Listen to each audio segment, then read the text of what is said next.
Prions. Père, nous te remercions pour ce que tu fais dans le monde entier. Merci d'être toujours en charge. Merci que tu es toujours en charge de tout. Tu es le Dieu des cieux et de la terre. Seigneur, nous te remercions d'avoir initié ta réponse à notre égard. Seigneur, nous bénissons ce jour-là et ce temps-là. Nous prions pour le courage, la sagesse et la force. Amen.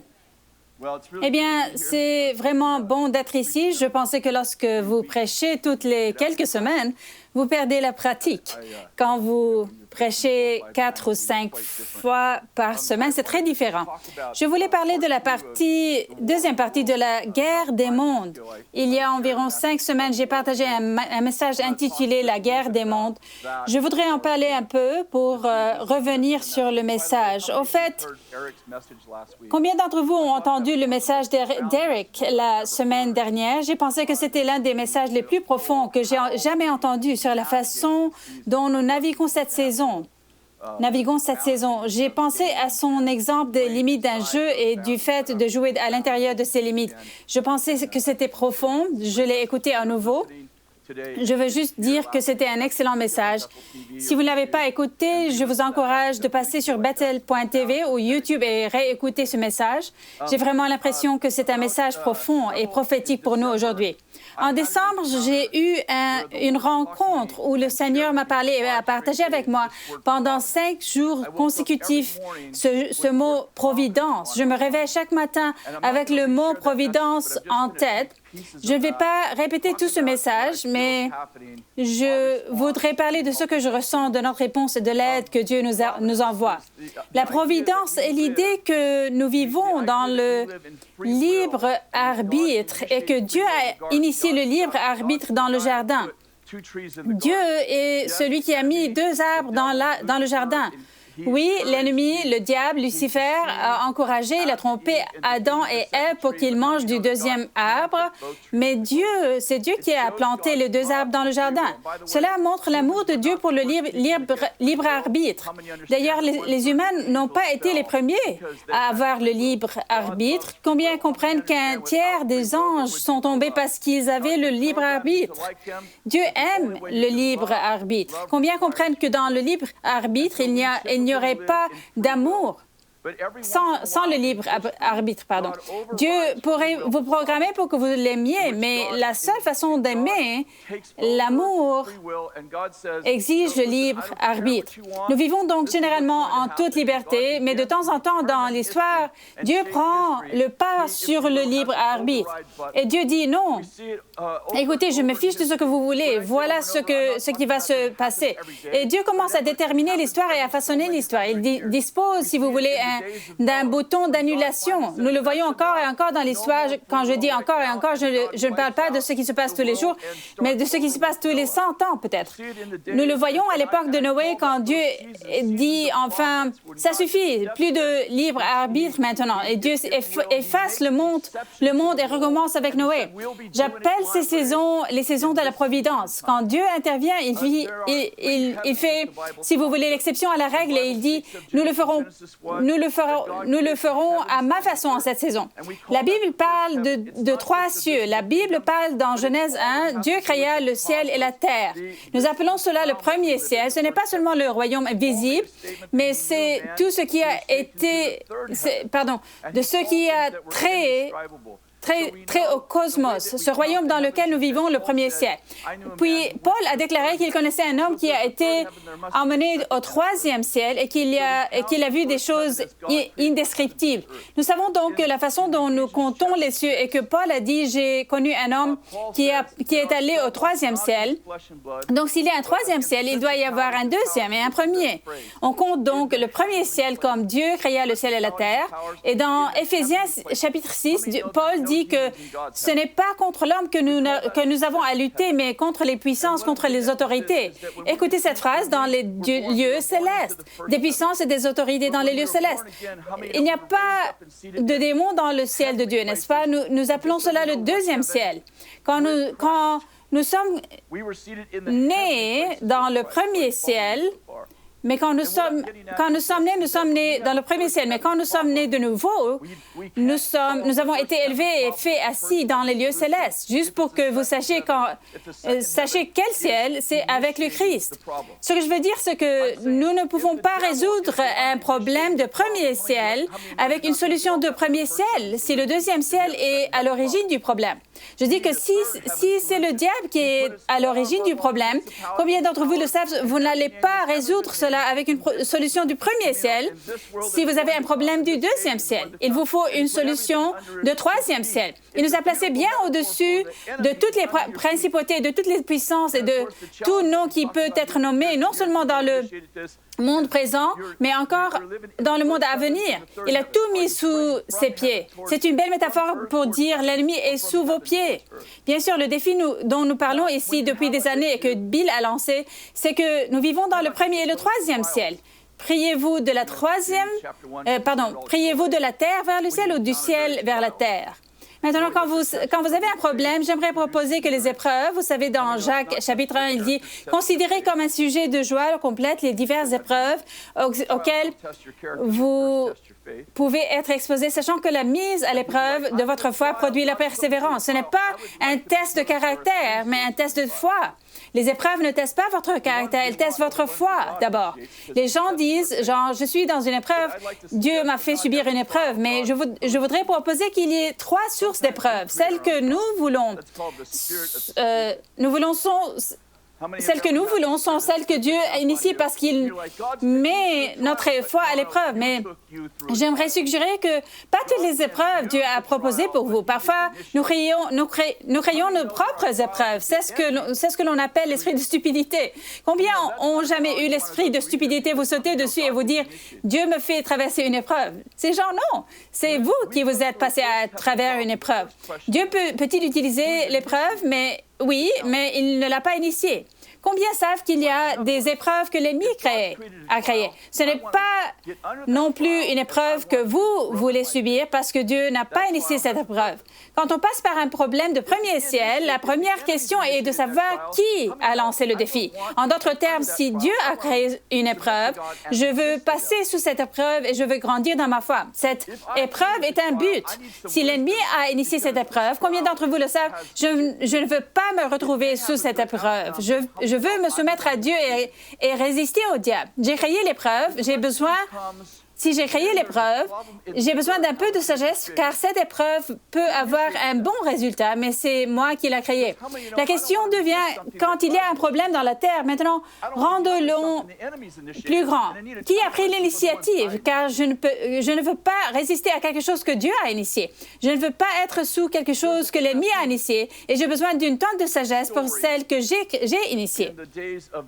Il y a une histoire intéressante à l'époque d'Abraham. Abraham a une rencontre avec Dieu. Dieu lui dit à Abraham, « Je vais te bénir, tu vas être un père d'un grand nombre de nations. » Et il leur donne cette étonnante prophétie sur l'héritage. Mais ensuite, au milieu de cette incroyable prophétie, il dit, il va y avoir un petit pépin. Ça va être seulement 400 ans. Combien d'entre vous le savent? Seulement 400 ans. Depuis l'éternité, cela semble être très bref. Pendant 400 ans, les Israélites, ton peuple, le peuple dont je viens de dire qu'il va être incroyable, ils vont être en esclavage pendant 400 ans, jusqu'à ce que la faute des Amoréens soit à son comble. Alors je vais libérer mon peuple dans la 400e année. Ainsi, l'histoire continue, la vie continue, et ensuite, vous connaissez l'histoire, Joseph vient en Égypte. Pendant la famine, il est en esclavage. Puis il est en prison, puis il se rend enfin au palais. Le roi rêve de vaches maigres et de vaches grasses, et cette vache décharnée mange cette vache grasse. Joseph interprète le rêve tel qu'il y aura 7 grandes années d'abondance et 7 années de famine. Vous vous souvenez de l'histoire? Et Joseph dit à Pharaon, « Si j'étais toi, je mettrai de côté 20%, 1/5 de tout le blé pendant 7 ans, puis je le revendrai au peuple la 8e année. » Et le roi dit, tu es intelligent, tu seras responsable de toute l'Égypte. D'une certaine manière, Joseph sauve le monde, sauf pour ce petit problème. Joseph ne dit pas au peuple qu'il y aura 7 bonnes années et 7 mauvaises années. Joseph ne le dit qu'à Pharaon. Le Pharaon taxe donc le peuple à raison d'un 5e ou de 20% pendant 7 ans.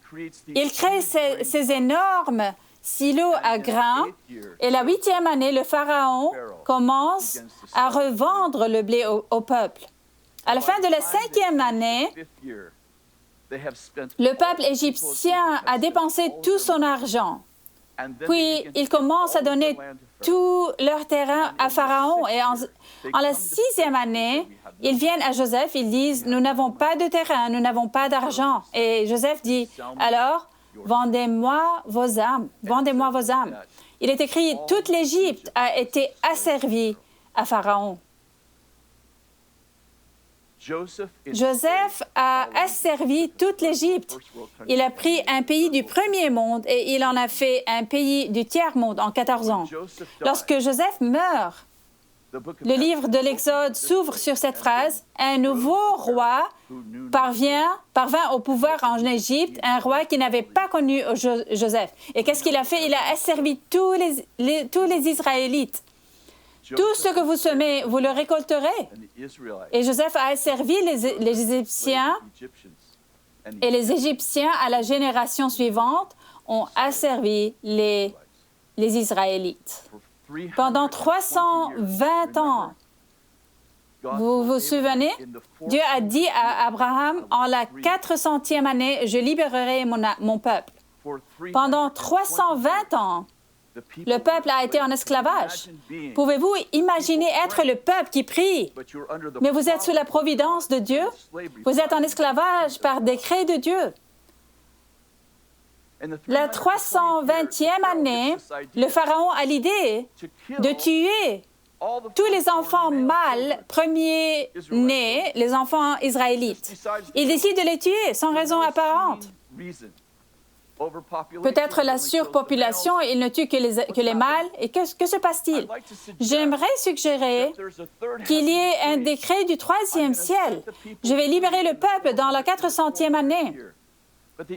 Mais l'ennemi connaît le décret de Dieu. Je dirais que l'ennemi connaît vos prophéties mieux que vous. Il se rend compte qu'il y a une promesse du 3e ciel et il veut briser cette promesse du 3e ciel et il commence à essayer de détruire tous les mâles premiers-nés en essayant d'anéantir ce qu'il sait venir, un sauveur. Moïse est né vers la 320e année.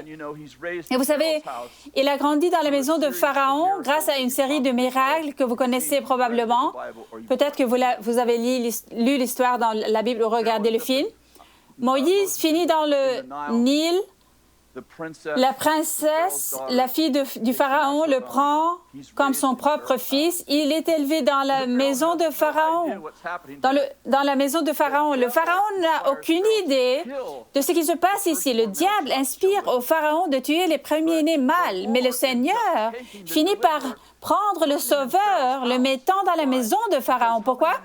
Parce que combien comprennent qu'une personne qui est en esclavage à l'intérieur ne peut pas libérer des personnes en esclavage à l'extérieur. Il est donc nécessaire que Moïse soit élevé dans la maison du Pharaon. Il sait donc comment penser comme un roi, parce qu'il est sur le point de le devenir. Il est sur le point de devenir le leader d'une nation. Il est donc encadré par Pharaon. Il y a des choses que Pharaon lui a enseignées et qu'il avait vraiment besoin d'apprendre. Il y a des choses que vous saviez, que vous deviez savoir avant de rencontrer le Seigneur qui joue réellement dans votre destin. Dieu vous a connu avant que vous ne le connaissiez et il travaillait sur votre avenir avant même que vous le rencontriez. Moïse est élevé dans la maison du Pharaon. Comme vous le savez, il pense comme un roi. Comment les rois pensent-ils? Vous pouvez toujours savoir à quel point vous êtes proche du palais par la façon dont vous réagissez à l'injustice. Permettez-moi de le répéter. Vous pouvez toujours savoir à quel point vous vivez près du palais par la façon dont vous réagissez à l'injustice. Quand vous dites ce n'est pas mon problème, vous ne pensez pas comme un roi. Mais quand vous dites quand tu dis cela me dépasse, vous ne pensez pas comme un roi. Ainsi, Moïse voit l'injustice, il a 40 ans et il voit les Égyptiens opprimer les Israélites et il essaie de faire quelque chose à ce sujet. Il tue un soldat égyptien et ainsi de suite. Mais quel est le problème? Moïse a le bon plan. Il a la bonne formation, mais il est 40 ans trop tôt. Avez-vous jamais été 40 ans trop tôt? Avez-vous jamais eu le bon plan, le bon équipement, la bonne vision, mais vous êtes 40 ans trop tôt? Il est 40 ans trop tôt, rappelez-vous, parce que Dieu a dit dans la 400e année, je vais vous laisser partir. Mais il essaie de libérer le peuple dans la 360e année. Il est 40 ans trop tôt. La faute des Amoréens n'est pas encore à son comble. Il part donc dans le désert, toute sa confidence a disparu. Et enfin, dans la 400e année, il rencontre un buisson. Pas George Bush. Bush, c'est buisson en français. Le buisson est un feu. Je veux dire, c'est à quel point qu'il est mauvais. Il est mauvais et à quel point il est mentalement bas. Il parle à un buisson et il lui répond. Et le Seigneur lui dit, j'ai vu la souffrance de mon peuple. Et l'histoire continue et Dieu lui dit, je t'envoie. Et Moïse lui dit à Dieu, écoute, tu te trompes de personne, je ne parle pas très bien, je n'ai pas de confiance. Combien savent que parfois, quand on se sent prêt, on ne l'est pas. Et parfois, lorsque vous vous sentez faible, Dieu dit, mais c'est maintenant que je peux t'utiliser. Je suis stupéfait par la façon dont Dieu utilise les gens dans leur faiblesse et non dans leur force. Je pensais à la façon dont Dieu choisit les apôtres et la sphère d'influence qu'il leur a confiée. Il choisit Paul, l'apôtre Paul, qui est un expert en droit juif, n'est-ce pas, formé dans les plus grandes écoles en Israël. Et Dieu dit, d'accord, Paul, tu vas être un apôtre des gentils, dont tu ne sais rien, et que tu as persécuté pendant les 40 premières années. Pourquoi ne lui donne-t-il pas la responsabilité sur les Juifs? Parce qu'il sait trop. Parfois, on sait trop et Dieu dit, je ne vais pas t'utiliser là où tu es éduqué, je vais t'utiliser là où tu n'en sais rien. Il prend Moïse et Moïse dit, tu sais, je connais Pharaon, il est un peu têtu. Que dois-je faire s'il ne m'écoute pas?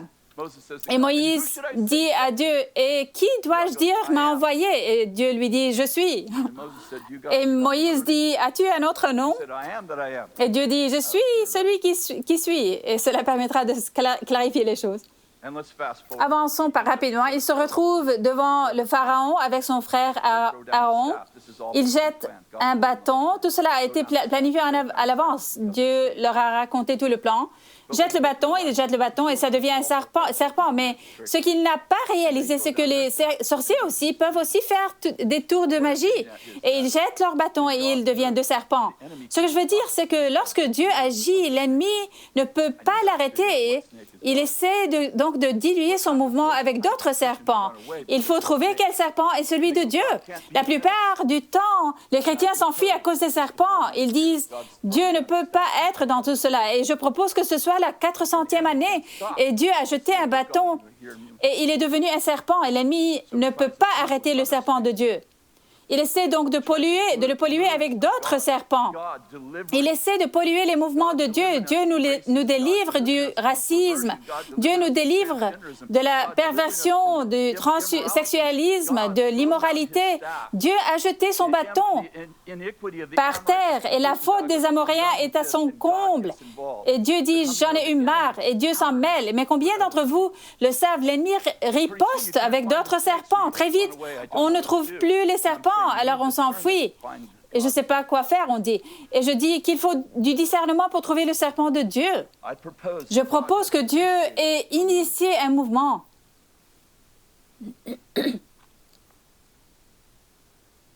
Je pense que je dois le dire une fois de plus. C'est un mouvement du troisième ciel qui a une résistance du deuxième ciel à cause d'un problème du premier ciel.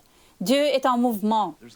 Il n'y a pas de quoi avoir peur. J'ai fait un rêve intense il y a une semaine et demie dans lequel j'étais en train de tirer dans une guerre. Je tuais des gens et ils me tuaient. Vous savez combien on fait des rêves fous? Je ne peux même pas vous dire combien de fois je me réveille en sueur par semaine. Et quand je me suis réveillée, le Seigneur m'a donné Ésaïe 34. C'est l'un de ces passages difficiles où Dieu lance une guerre contre le mal. Ésaïe 34. Mon cœur battait la chamade et le Seigneur m'a dit, « Me fais-tu confiance? » Et j'ai dit, « Oui, bien sûr. » Il a dit, « Rien de ce qui t'intéresse ne sera endommagé. » J'ai lancé une guerre contre le mal. Je n'ai pas dit contre les gens, j'ai dit contre le mal. Je pense que lorsque vous faites des gens, en fait, Bill vient de partager ceci, quand vous faites des gens la cible, vous jouez dans le deuxième ciel. Je tiens à vous dire que le Seigneur n'est pas un démocrate, il n'est pas un républicain. Chaque fois que vous diabolisez un groupe de personnes, vous passez à côté de l'essentiel. Et vous faites le jeu des deux serpents. Vous n'avez pas attrapé le serpent que Dieu a déposé. Dieu est là pour délivrer les gens, pas pour les tuer. Dieu tue-t-il les gens s'il estime que c'est stratégique parce que la mort lui semble différente? Peut-être. Je voudrais parler un peu de l'autorité. Dans Matthieu 28, je sais que c'est une répétition. Jésus a dit, après sa résurrection, « Tout pouvoir », en anglais, « toute autorité », m'a été donné dans le ciel et sur la terre. Disons-le ensemble, tout pouvoir, toute autorité m'a été donnée dans le ciel et sur la terre. Allez donc, faites de toutes les nations des disciples. Ce qu'il veut dire, c'est que le mot « donc » ici est pour cette raison. Il dit, puisque j'ai maintenant toute autorité, vous avez autorité pour faire des disciples de quelques nations. Non, il a dit de toutes les nations.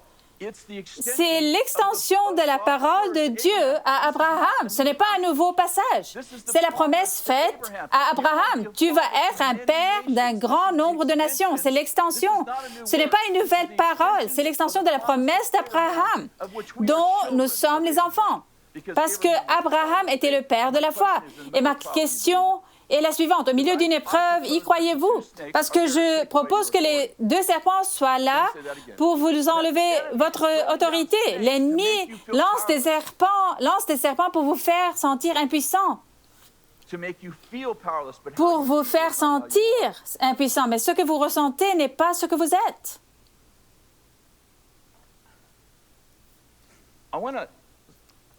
Je voudrais parler un peu de la façon dont l'autorité fonctionne. Veuillez passer au chapitre 8 de Matthieu. C'est une histoire profonde. Verset 5, Jésus entre à Capharnaüm. Souvenez-vous, un officier était un Romain, non? Soi-disant, ne connaît pas le Seigneur. Un officier romain l'aborda et le supplia en disant, « Seigneur, mon serviteur est couché à la maison, atteint de paralysie et il souffre beaucoup. » Et Jésus lui dit, « J'irai et je le guérirai. » L'officier répondit, « Seigneur, je ne suis pas digne que tu entres sous mon toit, mais dis seulement un mot et mon serviteur sera guéri. » Vous entendez ce qui vient de se passer ici? Je vais lire un peu plus. L'officier a un serviteur malade. Il aime son serviteur. Il dit au Seigneur, « Seigneur, j'ai besoin que tu guérisses mon serviteur. » Et Jésus dit, « Je vais venir chez toi et nous allons faire ça tout de suite. » Il a dit, « Tu n'as même pas besoin de faire cela. Je sais que tu es un homme occupé. Envoie juste ton mot. Si tu ne fais que prononcer le mot, mon serviteur se portera bien. » Réfléchissons maintenant à l'idée de cet officier qui a conclu que Jésus n'a pas besoin d'aller chez lui. Vous suivez avec moi? Souvenez-vous, c'est un Romain. Il ne connaît pas la Bible même. Et il a dit, en fait, moi aussi, je suis soumis à des supérieurs. Je suis sous César. C'est pourquoi quand je dis à un de mes soldats, part, il part. Il ne part pas forcément parce qu'il a peur de moi, mais toute l'autorité de César repose sur ma parole. C'est pourquoi quand tu prononces la parole de guérison, mon serviteur sera guéri. On pourrait croire que l'officier se dit, je sais que tu es un homme occupé, je vois que tu as un mouvement en cours ici, tu peux simplement envoyer un de tes disciples parce que je suis un homme d'autorité et je comprends que si tu envoies Pierre, par exemple, il porte la même autorité que moi. Et je sais que tu es occupé, je suis occupé aussi, je ne peux pas tout faire. Il suffit donc d'envoyer Pierre ou Jean ou Matthieu, envoie juste un de tes gars parce que je sais qu'ils porteront ton autorité, mon serviteur sera guéri. C'est là qu'il semble aller, mais au lieu de cela, son raisonnement est le troisième ciel. Il dit, tu n'as pas besoin de venir chez moi, car si tu dis un mot, je sais que mon serviteur sera guéri. Et voici la raison. Je vois que tu es un homme soumis à une autorité. Et je suis un homme soumis à une autorité. Et mon autorité me permet d'envoyer quelqu'un pour faire mon affaire qui est celle du roi. Vous êtes avec moi? Qui, selon l'officier, va aller faire ses besoins s'il n'envoie pas un de ses disciples? Êtes-vous avec moi? La réponse de Jésus vous le dit. Même en Israël, je n'ai pas trouvé une aussi grande foi. Et ce type est un Romain. Il dit, je comprends que lorsque tu prononces un mot, il y a des entités dans l'autre dimension, genre, j'envoie mon serviteur et tu envoies tes serviteurs et tu dis juste un mot et les anges sortent et exécutent tes paroles. Le psaume 103, verset 20, il dit, « Bénissez l'Éternel, vous ses anges, qui êtes puissants et forts, et qui exécutez ses ordres en obéissant à sa parole. » J'aimerais suggérer que ce sont les anges qui répondent à vos prières et accomplissent vos prophéties. D'accord. Le chapitre 1er, verset 13 de l'Épître aux Hébreux dit, « Enfin, auquel des anges a-t-il déjà dit, « Assieds-toi à ma droite jusqu'à ce que j'ai fait de tes ennemis ton marchepied » Les anges ne sont-ils pas tous des esprits au service de Dieu, envoyés pour apporter de l'aide à ceux qui vont hériter du salut? J'aimerais suggérer que lorsque nous chantions quand j'étais petit, « Ange, veille sur moi, mon Seigneur », les anges veillent sur vous. Ce n'est pas une chanson, c'est une réalité. Je me souviens qu'il y a quelques années, lorsque nous avons emménagé ici, nous vivions dans un petit appartement, nous venions de tout perdre. C'était une époque très sombre. Je traversais une guerre intense spirituelle. Probablement 6 nuits sur 7, je faisais de terribles rêves démoniaques, me réveillant en sueur froide. Enfin, à l'endroit où notre petit appartement avait 2 chambres, je dormais littéralement dans la deuxième chambre pour ne pas réveiller Kathy, parce que je faisais les 100 pas sur le sol à 3 heures du matin. Je fais la guerre avec ma Bible, je prie. Et j'avais rencontré Bob Jones lors d'une conférence pendant cette saison. En fait, la façon dont je l'ai rencontré, c'est que Bill m'a dit, « Hey, j'aimerais que tu ailles chercher Bob Jones pour la conférence. » J'étais tellement nerveux, je n'avais vu Bob Jones que sur film.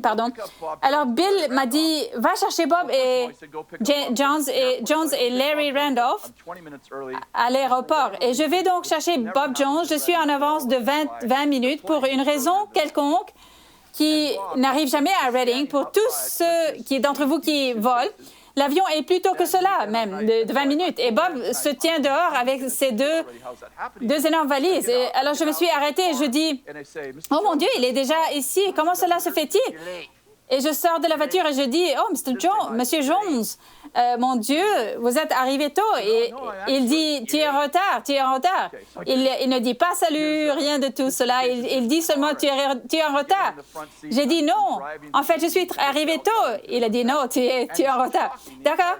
Alors, je mets ses valises dans la voiture et je le dirige vers le siège avant. Je le conduis à l'hôtel et il parle tout le temps. Et il dit des choses comme « As-tu jamais été au 3e ciel? » Et je dis, ouais, tout le temps, je traîne là-bas. Et ouais.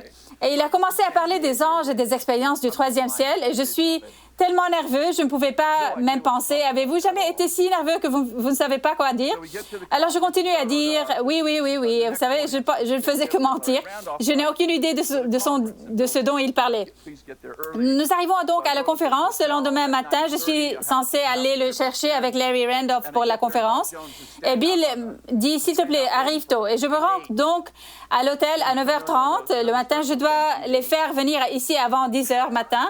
J'y arrive et Bob Jones m'attend dehors et il me dit, « Tu es en retard. » Non, elle ne commence pas. Je lui dis, « Elle ne commence pas avant 10h du matin. Tu es en retard. » Il m'a dit, « Je suis toujours aussi nerveux. » Il va monter dans la voiture et je lui dis, « Nous devons attendre Larry. » Et il dit, « Oh non, pas Larry. Larry est toujours en retard. » Oh, Larry est toujours en retard. Il commence à parler du retard de Larry. Il ne veut pas être dans la même voiture que Larry, car Larry est toujours en retard et Bob veut être en avance. Et je ne sais pas quoi faire parce que mon patron, Bill, a dit « Cherche les deux ».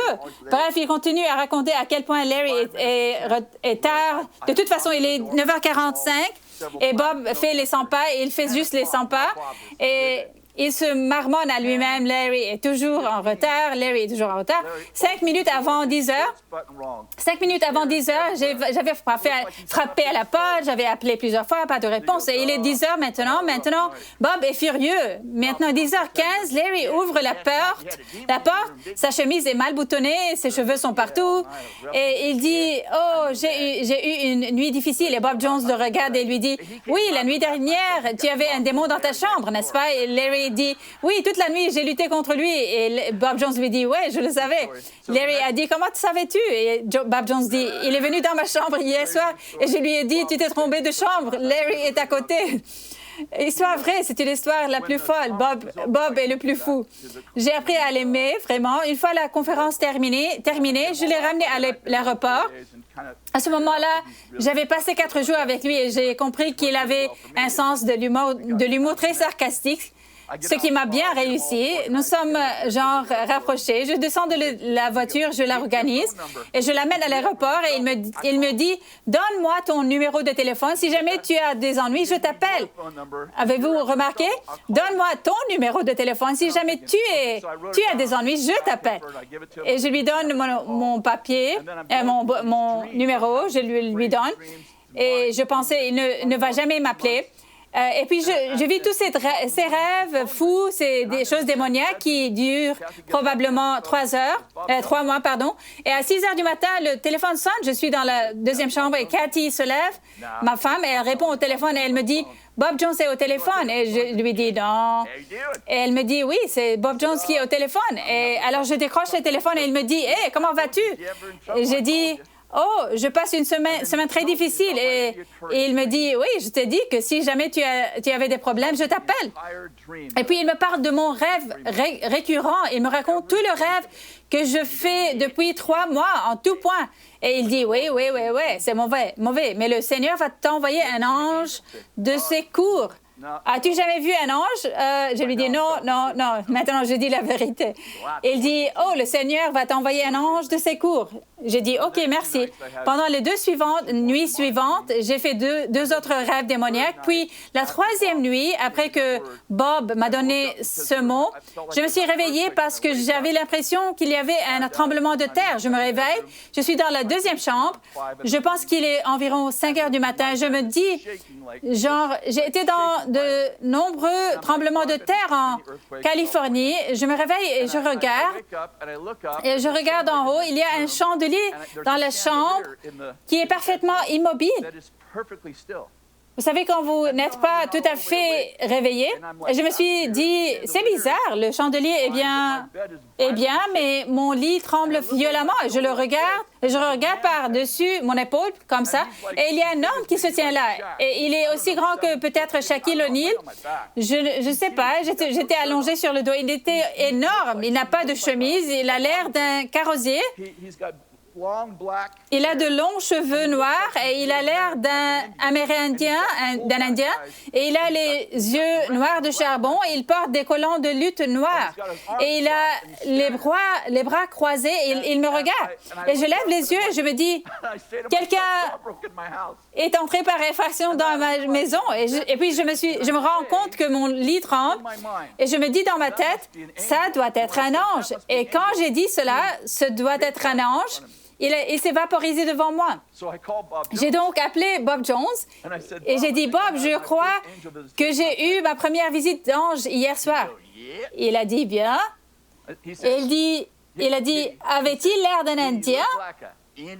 J'ai dit, ouais. Il dit, portait-il des collants de lutte?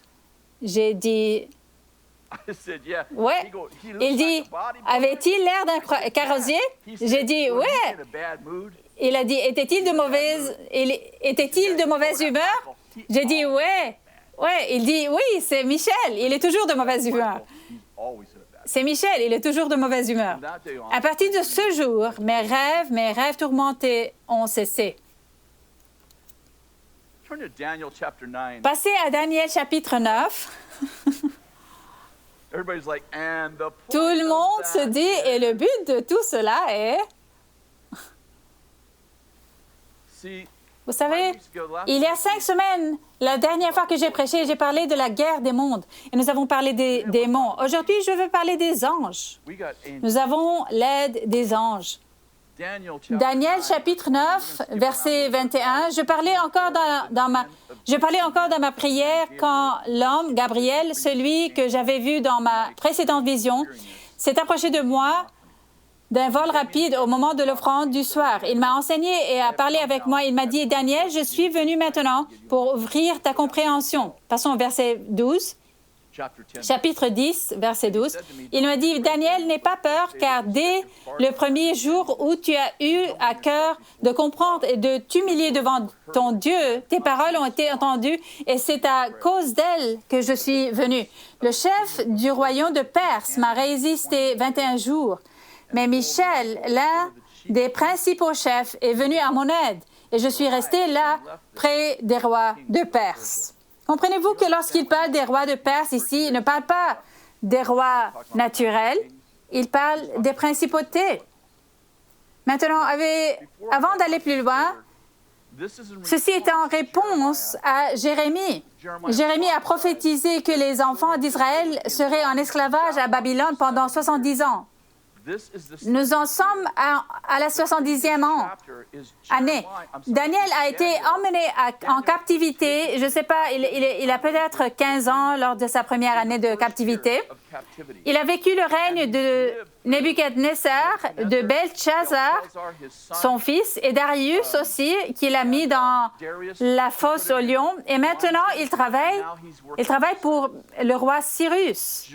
Jérémie a prophétisé qu'en l'an 70, un homme nommé Cyrus, qui n'était pas né encore, au moment où Jérémie a prophétisé cela, deviendrait roi et libérerait les enfants d'Israël. Daniel est en train de lire Jérémie. Il réalise que nous sommes dans la 70e année et il commence à prier la prophétie. Je dois le dire encore une fois, il a une prophétie, mais n'oubliez pas que depuis 70 ans, il ouvre sa fenêtre vers Jérusalem et il pria vers Jérusalem pendant 70 ans, 3 fois par jour.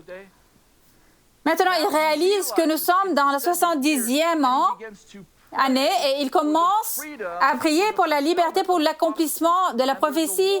Et il y a une guerre. Êtes-vous avec moi? Il y a une guerre contre la prophétie. Il y a une bataille démoniaque pour empêcher la prophétie de se réaliser. Et Daniel prie et il ne comprend pas pourquoi ils ne sont pas libérés. Et Gabriel vient le voir et lui dit, « Tu as demandé à comprendre pourquoi c'est la 70e année et pourtant vous n'avez pas été libérés. Et voici l'explication, c'est que nous sommes en guerre pour vous libérer maintenant. »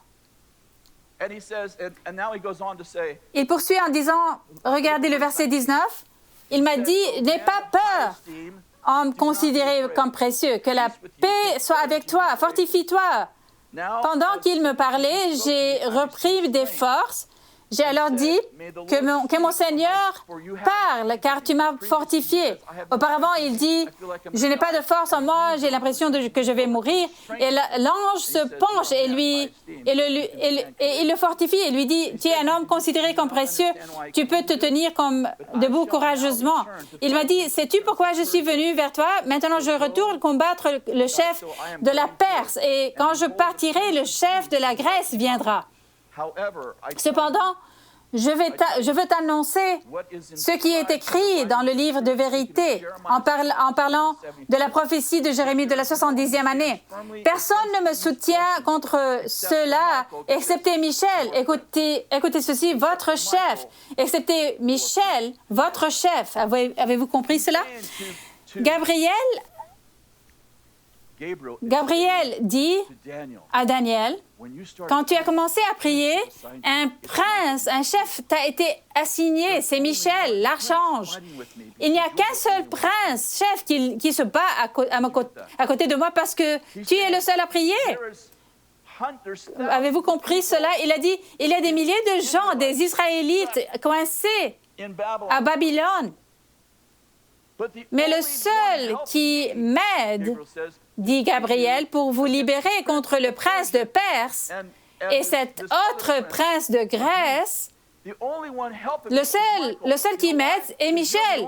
Vous savez pourquoi? Parce que tu es le seul à prier. En d'autres termes, il y a beaucoup d'anges au chômage.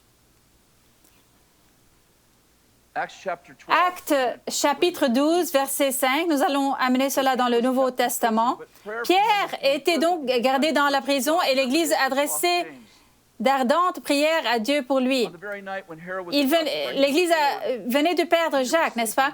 La nuit qui précédait le jour où Hérode allait le faire comparaître, Pierre, attaché avec 2 chaînes, dormait entre 2 soldats. Des sentinelles postées devant la porte gardaient la prison. Soudain, un ange du Seigneur survint et une lumière resplendit dans la cellule. Et l'ange réveilla Pierre en le frappant au côté et lui dit, « Lève-toi vite !» Les chaînes tombèrent de ses mains. Puis l'ange lui dit, « Mets ta ceinture et tes sandales. » C'est ce qu'il fit. Et l'ange lui dit encore, « Mets ton manteau et suis-moi. » Pierre sortit et le suivit, sans savoir que ce que l'ange faisait était réel. Il croyait avoir une vision. Et ils passèrent la première gare, puis la seconde, et ils arrivèrent à la porte de fer qui mène à la ville. Et la porte s'ouvrit d'elle-même devant eux. Ils sortirent et s'avancèrent dans une rue. Aussitôt, l'ange quitta Pierre, revenu à lui-même. Pierre dit, « Maintenant, je sais vraiment que le Seigneur a envoyé son ange et qu'il m'a délivré du pouvoir d'Hérode et de tout ce que le peuple juif attendait. » Je voulais que vous compreniez ce qui se passe. Il avait perdu Jacques de la même façon. Hérode avait arrêté Jacques et l'avait tué. Et cette fois, l'Église commence à prier. Le jour où ils allaient tuer Pierre, l'ange arrive juste à temps, défait ses chaînes et ils sortent. Et Pierre se rend à la maison de Jean-Marc, la personne qui a écrit l'Évangile de Marc. À ce temps-là, Jean-Marc est un jeune adolescent. Pierre se retrouve à la maison. Hérode répond à la porte, c'est une servante. Il prie pour que Pierre soit libéré. Il prie précisément pour que Pierre soit libéré. Et quand Pierre frappe à la porte, elle s'approche et voit que c'est Pierre. Et elle est si excitée qu'elle oublie d'ouvrir la porte. Et elle retourne en courant là où il prie pour que Pierre soit libéré. Et elle leur dit, Pierre est devant la porte. Et ils disent, ça ne peut pas être lui, ce doit être son ange. Je dis, vous devez avoir beaucoup d'expérience d'ange pour penser que le gars pour lequel vous priez, vous avez plus de foi que c'est l'ange du gars pour lequel vous priez que Pierre lui-même. Donc, la question qui se pose est la suivante. Où est toute l'aide des anges? Dans Matthieu chapitre 2, 2 fois des anges prennent Jésus. Laissez-moi recommencer. Un ange interrompt le sommeil de Joseph et dans un rêve, des anges dirigent Joseph et Marie d'un endroit à l'autre parce que Hérode essaie de les tuer. Au milieu du rêve, il dit ceci, il y resta jusqu'à la mort d'Hérode afin que s'accomplisse ce que le Seigneur avait annoncé par le prophète. J'ai appelé mon fils à sortir d'Égypte. J'ai appelé mon fils. Voilà où je vais. J'aurais dû lire le tout pour que vous ayez le contexte. Les prophètes ont parlé dans l'Ancien Testament d'un sauveur qui naîtrait, mais le défi est que les prophètes ont dit qu'il naîtrait de 4 pays. 4 prophètes ont dit Jésus sortirait d'Égypte. Un autre a dit il sortirait de Nazareth. Un autre a dit il sortirait de Galilée. Le Seigneur donc utilise des anges pour déplacer Jésus de ville en ville. Écoutez ceci, précisément pour que les paroles des prophètes s'accomplissent. Avez-vous compris cela? En fait, il est dit que la raison pour laquelle ils l'ont amené en Égypte est qu'un des prophètes a prophétisé d'Égypte. Le suivant, au verset 19, dit « L'ange du Seigneur lui apparut dans un rêve et lui dit « Allez de l'Égypte à Nazareth. » Vous savez pourquoi? Parce qu'un autre prophète a parlé. C'est au verset 23, « Et de Nazareth viendra mon fils. » Un autre a dit, « De la Galilée, mon fils viendra. » L'ange du Seigneur, donc, accomplit les prophéties des prophètes de l'Ancien Testament qui ont dit, « Il sort d'ici. » Non, il va sortir d'ici. Non, il va sortir d'ici. Ainsi, les anges sont littéralement en train de déplacer Jésus spécifiquement pour accomplir les paroles des prophètes. Il est dit de Samuel, chapitre 3 de 1 Samuel, « Et Samuel grandissait, l'Éternel était avec lui et ne laissa aucune de ses paroles rester sans effet. » Lorsque vous priez et prophétisez, vous n'avez pas besoin d'instruire les anges. Ils viennent pour servir vos prières et accomplir vos prophéties. Lorsque vous êtes sous autorité, comme Jésus l'était, vous n'avez pas besoin d'envoyer des gens, vous envoyez vos prières et Dieu envoie les anges. J'aurais aimé avoir plus de temps pour vous raconter d'autres histoires. Des histoires comme celle de l'apôtre Paul qui envoie un mouchoir à un homme diabolisé et l'homme se libère avec un mouchoir. Comment cela s'est-il produit? C'est pas parce qu'il n'a pas seulement envoyé un mouchoir, il a envoyé des anges.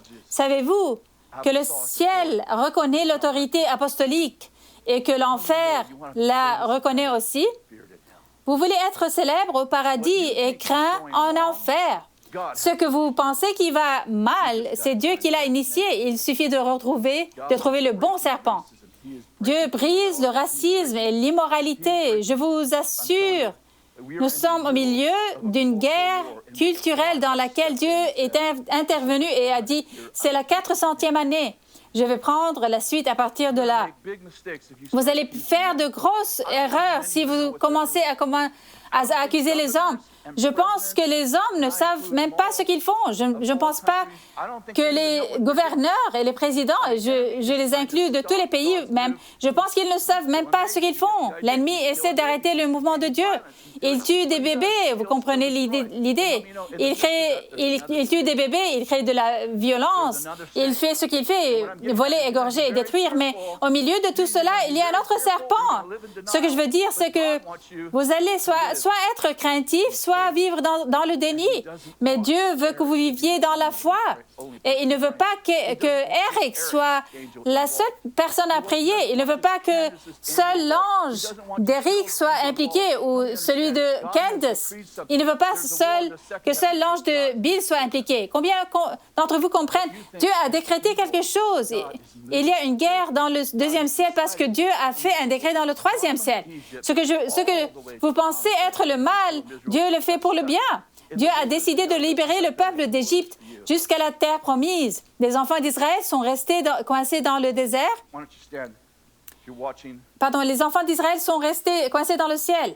Dans le désert, pardon. Et Dieu dit, j'ai mieux que le désert pour vous. Veuillez vous lever, s'il vous plaît, si vous nous regardez ou si vous êtes ici, avec nous ici. La prière façonne l'histoire. Je pense qu'il y aura une troisième partie à cela, un troisième message. La prière façonne l'histoire. Dieu est en mouvement. Nous devons garder la tête dans les nuages si vous voulez être bon pour la terre en ce moment. Vous savez, quand les gens disent « sa tête est dans les nuages, il n'est pas bon pour la terre », la seule façon d'être bon sur la terre en ce moment est de garder la terre dans les nuages. Si vous êtes coincé au deuxième ciel, vous allez avoir beaucoup de tourments. Si vous êtes coincé au premier ciel, vous allez être offensé. Vous allez être du genre, tout le monde est en colère contre les autres. C'est ça le plan. Le plan consiste à contrecarrer le plan de Dieu en amenant les gens à se battre contre les autres. Je suis genre, dépassons l'esprit politique, dépassons l'esprit religieux, passons au-dessus de l'infraction, dépassons tout cela, regardons de là-haut. Je pense que l'invitation... Voici ma déclaration prophétique d'aujourd'hui. Dieu a dit par Jésus, Jésus a dit à l'apôtre Jean, la Révélation 1, Apocalypse 1, pardon, la voilà, parole prophétique. Il lui dit, monte ici. L'avez-vous entendu? C'est une parole prophétique. Monte ici. Regarde d'ici. C'est très différent d'ici. Seigneur, je prie que nous montions ici, que nous aurions la sagesse. Écoutez ceci, d'un autre âge. Seigneur, que tu donnes à nos dirigeants, Eric, Candace, Bill, à tous nos dirigeants, que tu donnes à notre président, à notre gouverneur, à nos maires. Ne priez pas contre vos maires ou vos gouverneurs. Priez pour eux. Ne priez pas sur ou contre eux. Priez pour eux. Seigneur, nous prions maintenant pour qu'ils puissent monter aussi ici, qu'ils verraient des choses qu'ils n'ont jamais vues, qu'ils entendent des choses qu'ils n'ont jamais entendues. Ils peuvent donc faire des choses qu'ils n'avaient jamais faites. Seigneur, nous prions pour que ton serpent soit le seul serpent dans le combat. Seigneur, que tu nous donnes le discernement nécessaire pour suivre le bon serpent et que nous sachions quand parler et quand nous taire. Nous saurions quoi prier, quand prier et comment assigner nos prières pour l'aide des anges au nom de Jésus. Amen. Amen. Dieu vous bénisse.